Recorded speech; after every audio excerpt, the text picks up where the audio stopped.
Hello everyone and welcome back to another AFK journey video. In this video we're going to be making the updated guide for the Desolate Grounds battle drills, which has just started, using the infographic made by Oipik. Now this is just going to be about the stronghold tower teams for right now, because more testing will be needed for the mini boss and boss, but we're going to begin with the pathing.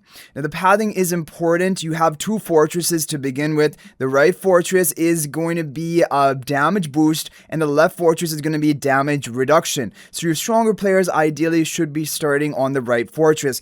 Either way, whichever way you start, you want to connect to your guildmates as quickly as possible, and the best route for that is going to be following the numbers 1, 2, 3, 4, 5, 6, 7, 8 all the way down this lower semicircle. This is how you want to connect to the other fortress. So both sides should be basically working towards connecting, meeting at the middle down here around 4, 5, or 6.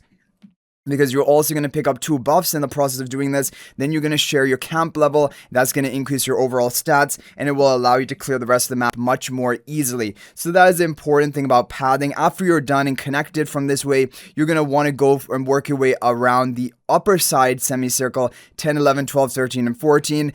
You're going to get more basically camp level. That's going to unlock more daily stamina if you can get up to 11 and you followed all of the lower semicircle, and then you're going to be in a really good position. Then after you have connected all the way around the edges of the map, then you will do 15 and 16, which are the center stronghold towers, which are a little bit stronger. And once you're done with that, then you will just have the mini bosses and the bosses. But yeah, again, in the future, we will have teams for mini boss and boss. I'll have to make an updated video when more testing has been done. Okay, so for the stronghold teams, as you guys are probably noticing already, there are Graveborn dominated teams, because the Graveborn Phantimal deals crazy AoE damage. If you have him at level 80, Phantimal level needed, minimum, or level 90 is optimal. But I do think a lot of people actually have already invested into Shadowed Carrying Graveborn Phantimal because of how strong he is in PvP. He is actually the best PvP Phantimal currently in Phase 2, and like the teams that I've been recommending in Supreme Arena and Clash Fronts, they are centering around this Graveborn strategy.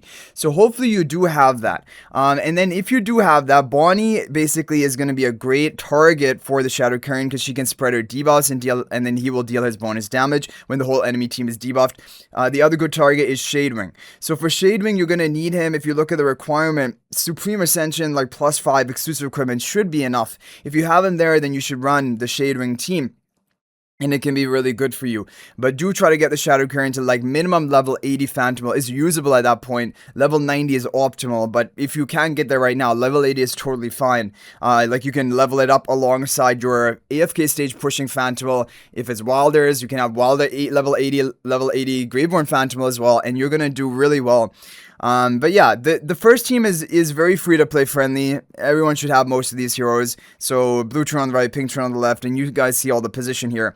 But the other team is a bit more on the pay to win side. But the thing is, Isabella should work at low copies. Shadewing, if you have him Supreme Ascension +5 exclusive equipment should be enough, and then you can run this. However, if you don't have Shadewing and you're building up Shadewing right now, that is fine. There's an alternative. There's a free to play alternative. First of all, a Baelran version. You might be thinking, well, Baelran's not free to play. Don't worry, there's another team I'll show right above my head right now, and that is going to be using Sonya. Sonya can replace Baelran, then just make a bit of change to the positioning, and you can use Leica rather than Celise if your Celise is really low Ascension.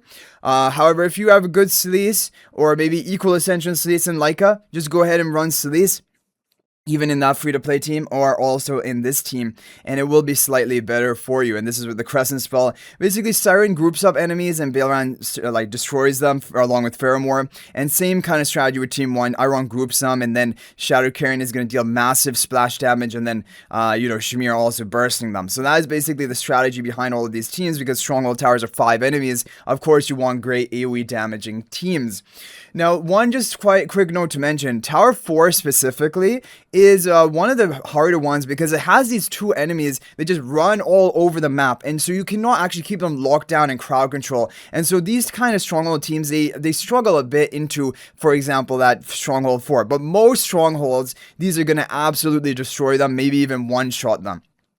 And even for 4, like, I mean, you can 3-shot them, right? So eventually you're gonna get it done. But yeah, that's just one thing I want to throw in there. Okay, now team number 3. And now we're coming to actually an interesting segue. So we just talked about, you know, when their enemies were not very easily controllable, or they keep just running and escaping.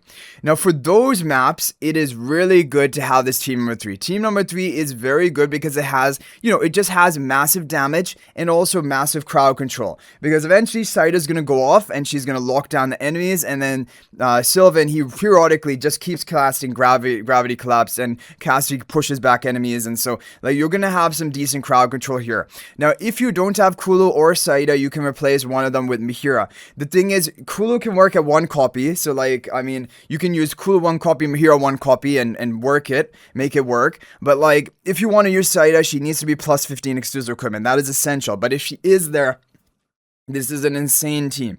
This team is very strong because you have huge damage from Silver Cassidy combo, but then you also have huge crowd control and damage from Saida. And so like, you can really deal with those hard to deal with towers like Stronghold 4 really well with this team. Now the thing is, this is a light bearer team as well. And so light bearer Phantimal, ideally you have at level 90 for maximum effect, but like at this point, I don't think, maybe there's like one player in the whole game who has a level 90 Lightbearer Phantimal who actually keeps it at that, because like Lightbearers are one of the lower priorities Phantimals right now. Like Celestial Hypogean is important for AFK stage pushers, Wilders is important for the more budget AFK stage pushers, and then Graveborn for PvP, and then also for battle drills. So like to have Lightbearer as well right now isn't really possible, but you can still run this comp even if you don't have the level upgraded Phantimal, level 90, it'll be fine, even if he's level 60 right now. But eventually you will want to get him level 80 and level 90. That is going to boost Silven basically damage, because it increases attack speed of Silven and increases his normal attack damage. But like the rest of the team, like the Saida and still a good damage will be coming out from Silven and Cassidy even at a lower Phantom level. So that is basically it for that. So that is it, guys. Basically, the great stronghold teams you can run, and hopefully they work out well for you. And when we have updates on the mini boss or boss teams from their infographic, because Oripic and the whole team, they do frequently release these updates whenever they have enough testing done, then we'll make a follow-up video about those teams. But for right now, this should be good enough for you to handle the first couple of days of battle drills, just trying to clear the strongholds, and you can share this and these teams with your guildmates, and hopefully they help out and you're able to clear it effectively. So I hope you guys enjoyed the video. Thank you for watching. That is going to be it for this one. And if you're thinking about making a purchase in AFK Journey, please use my affiliate link for the official Farlight store. This is the best way you can support me and also gain 5% bonus dragon crystals on your purchase. My affiliate link is in the description of this video in a pinned comment, and you can actually bookmark this link in your browser, and whenever you're planning to make a purchase, just return to the bookmark link and make your purchase. It will support me and be greatly appreciated. So thanks for watching. I'll hopefully see you in the next video, and until then, everyone, peace out for now.